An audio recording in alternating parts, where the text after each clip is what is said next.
County keeps throwing money at asylum seekers, but they still have no end game. They have no long-term plan for them. They don't know what they're going to do with them. They certainly aren't going to speak out about what's happening at the southern border so we can stop all these asylum seekers who may or may not have legitimate claims from coming here and sucking up millions of dollars that were intended for homeless people already living on our streets. Can't do that. But let's just throw money at the problem and see if it gets better. Let's talk about it in our segment, Unbelievable.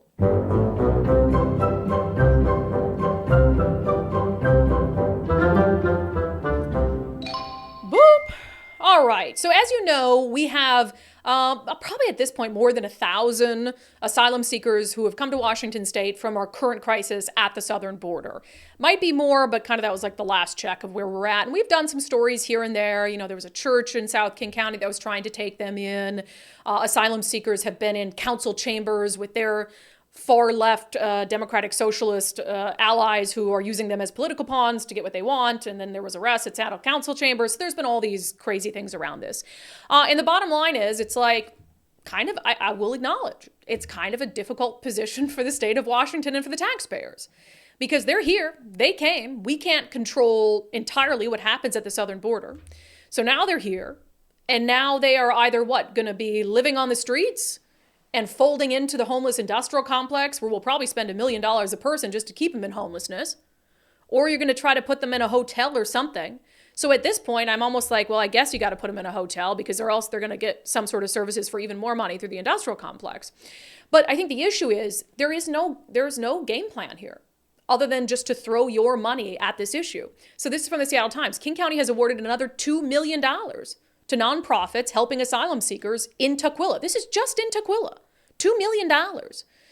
So they're going to pay local nonprofits. You're going to pay. Taxpayers are going to pay. King County's going to pay. Local nonprofits to help homeless asylum seekers staying in or near Tukwila.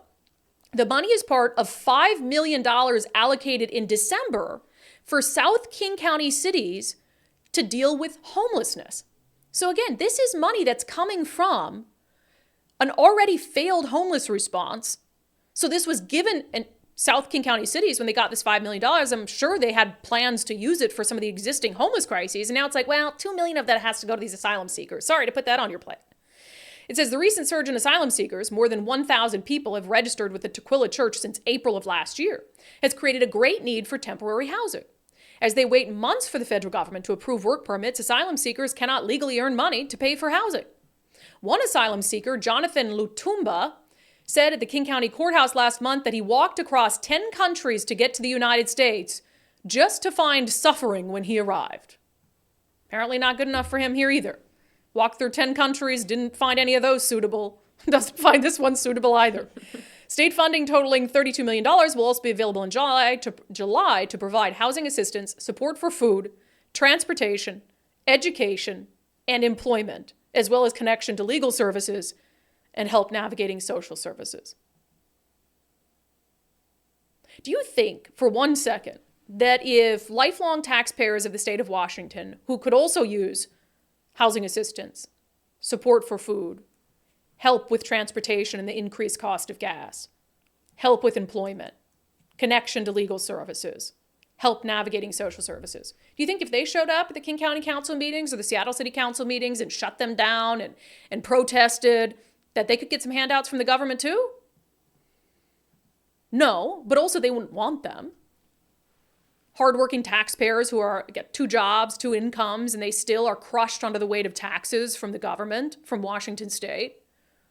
They can't go and ask for handouts, and they wouldn't because they're too proud to.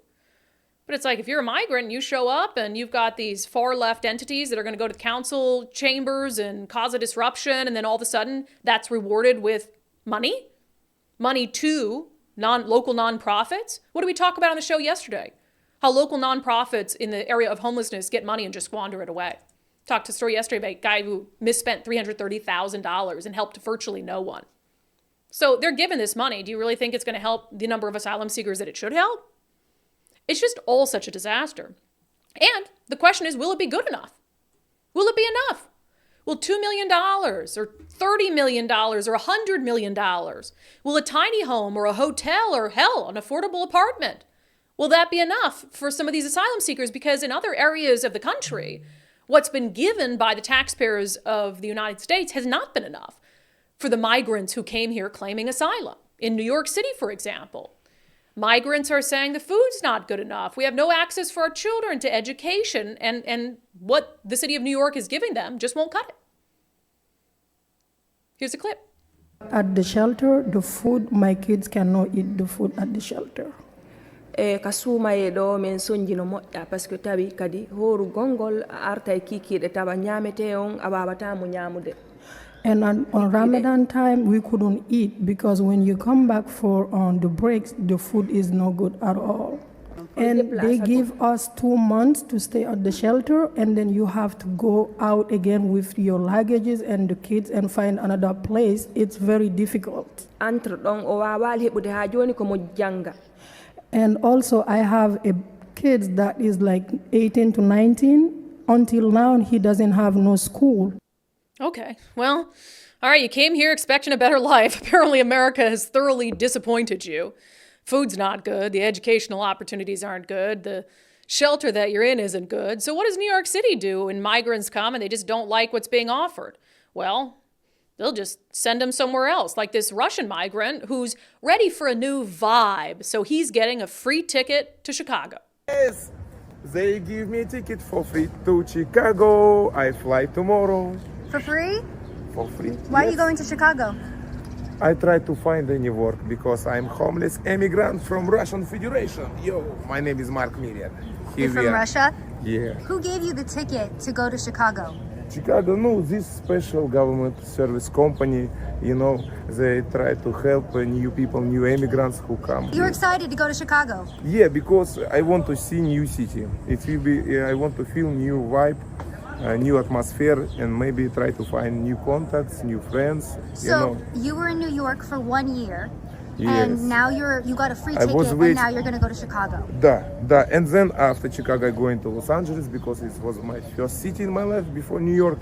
Did you get a free ticket to go to Los Angeles as well? Yeah, if I ask them. But at this moment, I have like one friend in Chicago, and it will be new experience for me, you know. So you stayed in New York for a year, then you're going to go to Chicago, and then you want to go to LA after. Yeah, I try to get any work to Chicago, to collect, you know, and to fly to. But maybe something happens with me in Chicago. Maybe I find good work, good friends, and I will be living in Chicago. So I don't know about future.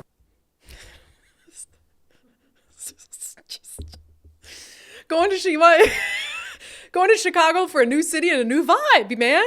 Just jet setting across the country to the biggest cities in the U.S. Just looking for new vibes on the taxpayer dime. New York, Chicago, LA's next, big dreams. Does that, working age, strapping young Russian man look like he's here on some desperate asylum claim? Like he's fleeing some sort of violence or poverty? I mean, not to me. At some point, we have to see through the ridiculousness of this, and we also have to see how offensive it is to people who are coming here from other countries who are truly, truly worthy of seeking asylum here, who truly, truly meet the criteria, who are fleeing situations so horrible that we should welcome them in our country. It's our mandate to welcome them with open arms. But now you have all these other people, like that young man from Russia, taking advantage of our policies, taking advantage of what should be limited generosity, and jet-setting across the country with it, demanding better food, better housing, joining protests that disrupt our city councils and our county councils, demanding your money at a time when Washingtonians are struggling, at a time when Americans are struggling, at a time when the cost of living is high, when the cost of gas is high, when the cost of food is high. No help for you. No help for you. But the kid from Russia who wants a new vibe, he can get free tickets around the country. Unfreaking believable.